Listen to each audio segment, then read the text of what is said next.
Permasalahan yang terkait dengan konflik dan sengketa lahan dengan para mafia tanah ini masih banyak yang sampai saat ini belum terselesaikan. Para mafia tanah ini tak hanya mencaplok dari aset-aset pemerintah, tetapi juga merampas lahan milik masyarakat biasa. Cara kerja mafia tanah ini adalah dengan menyerobot tanah yang kosong, yang lama tidak terpakai, kemudian bekerja sama dengan para oknum dari BPN untuk merubah data di Pusat Data dan Informasi atau Pusbatin ATR atau BPN, sehingga seketika tanah tersebut keluar atas nama sang mafia tanah, maka terjadilah dua sepertikat atau sepetikat ganda. Yang sangat menyedihkan, dari semua sistem kerja para mafia tanah ini dilaksanakan secara struktur, terorganisasi, dan berencana. Melihat hal tersebut, seorang pakar hukum agraria Dr. Aceh Theo Peuri, SH-MH, akan menjelaskan bagaimana solusi kita bisa terlepas dan terhindar dari para mafia tanah ini.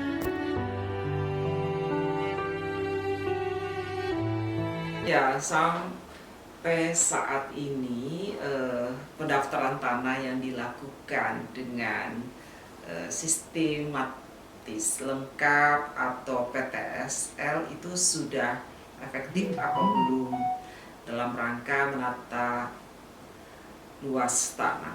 Menurut saya sih ya, kalau dikatakan efektif itu sangat efektif dengan adanya pendaftaran tanah sistematis lengkap.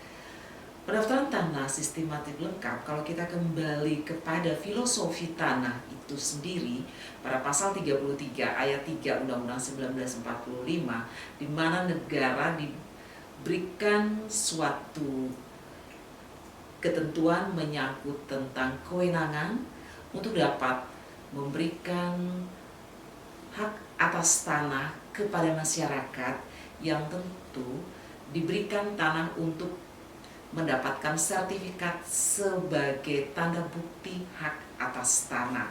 Jadi ada kepastian hukum dan kepastian hak atas tanahnya.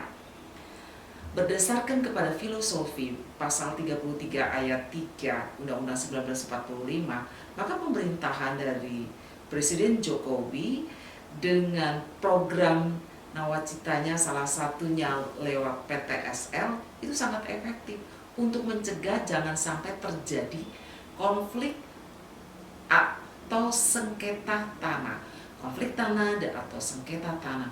Namun di dalam implementasinya seringkali ternyata dengan adanya PTSL masih banyak juga ada kasus-kasus yang tentu mengikutsertakan dalam hal ini perbuatan modus yang dilakukan oleh para mafia tanah.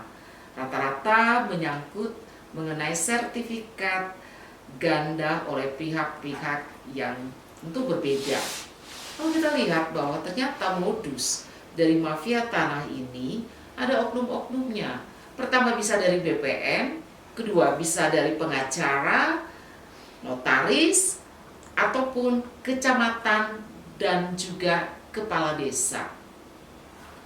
Kalau kita lihat dari segi strategi kinerja, dari pemanfaatan celah hukum, dari sudut pandang administrasi, maka sumber pertanyaannya adalah sumber penyebab konflik atau sengketa tanah itu apa?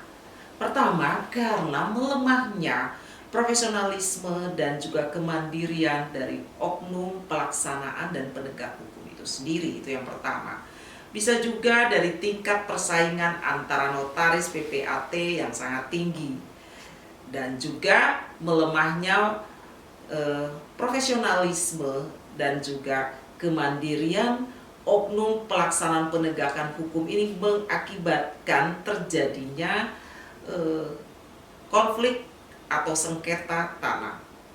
Dan juga belum tunggalnya tanda bukti hak atas tanah. Buktinya di daerah-daerah lain masih ada, bukan saja sertifikat hak atas tanah yang dimiliki, tetapi dibuktikan dengan surat girik. Dan itu menjadi suatu celah yang tentu akan dipergunakan oleh para mafia tanah untuk melegalkan hak atas tanahnya itu melalui girik yang dimohonkan kepada kantor pertanahan dengan kronologis kepemilikan dan pembuktian, salah satu pembuktian dokumennya lewat KIRIK. Nah, hal-hal itu tentunya harus dilakukan dengan adanya pencegahan di dalam hal pemberantasan mafia tanah. Oleh karena itu, kita harus melihat bagaimana sikap dari pemilik tanah dalam hal ini, jangan sampai terabaikan dengan tanah yang dihakikinya. Oleh karena itu, bagi saya melihat ketika akan melakukan pendaftaran tanah, jangan dilakukan dengan, jangan cepat percaya ya kepada kuasa-kuasa hukumnya, apakah itu melalui notaris ataupun yang lainnya. Tapi bagi saya menilainya adalah dengan mengurusnya sendiri, ya, mengurus sendiri dan juga memahami akan bagaimana prosedur di dalam pendaftaran tanah yang benar itu.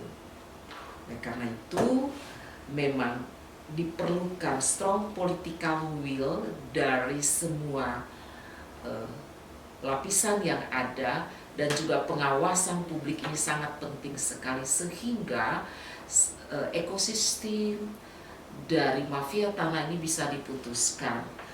Oleh karena itu, apa sih yang harus dilakukan untuk bisa segera dilakukan dalam pencegahan dari praktek-praktek mafia tanah itu? Pertama, saya sih melihat kepada yang namanya bagaimana ada tidak strateginya.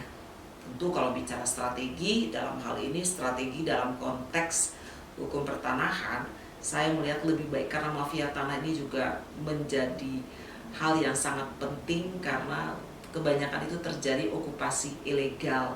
Banyak sekali di dalam hal saya melakukan penelitian, ternyata korban mafia tanah begitu banyak, baik di wilayah-wilayah di Indonesia ini, barat, tengah, timur, itu banyak sekali mengalami hal yang demikian yang namanya korban-korban mafia tanah. Oleh karena itu ada strategi yang sangat jitu, yaitu dibuatlah perumusan undang-undang khusus tentang pemberantasan dari tindak pidana mafia tanah, dan dibentuk peradilan ad hoc menyangkut tentang pemberantasan tindak pidana mafia tanah. Itu sangat penting agar apa yang diharapkan melalui filosofi tanah pasal 33 ayat 3 Undang-Undang 1945, bahwa tanah itu dipergunakan, peruntukan, dan dimanfaatkan untuk kesejahteraan rakyat, itu dapat terpenuhi. Karena disitulah berbicara tentang keadilan, dan keadilan yang dimaksud di sini adalah keadilan bagi masyarakat yang tentu mempunyai etikat baik terhadap tanah. Karena kalau berbicara etika tidak terlepas dari juga moral. Oleh karena itu, moral dalam hal ini, integritas dari para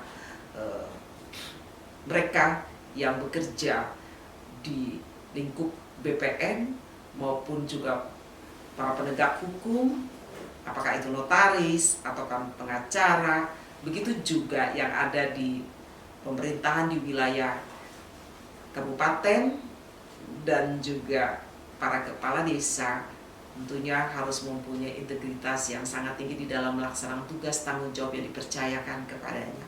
Oleh karena itu ada role model, saya di dalam penelitian saya ada role model yang harus dilakukan di dalam hal berantas mafia tanah, setidaknya dari mulai khususnya dalam peralihan hak atas tanah, baik dari tingkat tercatatnya itu bisa dilihat data-datanya dari tingkat RT, tingkat RW, tingkat kelurahan, kecamatan, kantor pajak, BPN, harus dilakukan dengan sinergi, dan disitulah data-data itu dapat terlihat. Oleh karena itu, sekalipun kita melihat kadang-kadang ada sertifikat ganda, maka yang dapat dilakukan adalah mari kita sama-sama melakukan istilah dari orang awam, para korban itu ya, dengan istilah memakai adu data.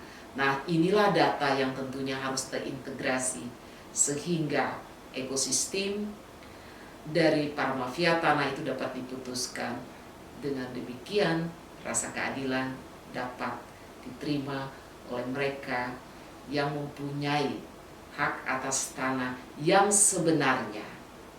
Semoga bermanfaat bagi masyarakat seluruh yang ada di Indonesia ini, korban-korban mafia tanah dan mereka yang akan menguruskan hak atas tanahnya untuk mendapatkan sertifikat hak atas tanah sebagai tanda bukti hak atas tanah, dan disitulah adanya jaminan kepastian hukum dan kepastian hak atas tanah.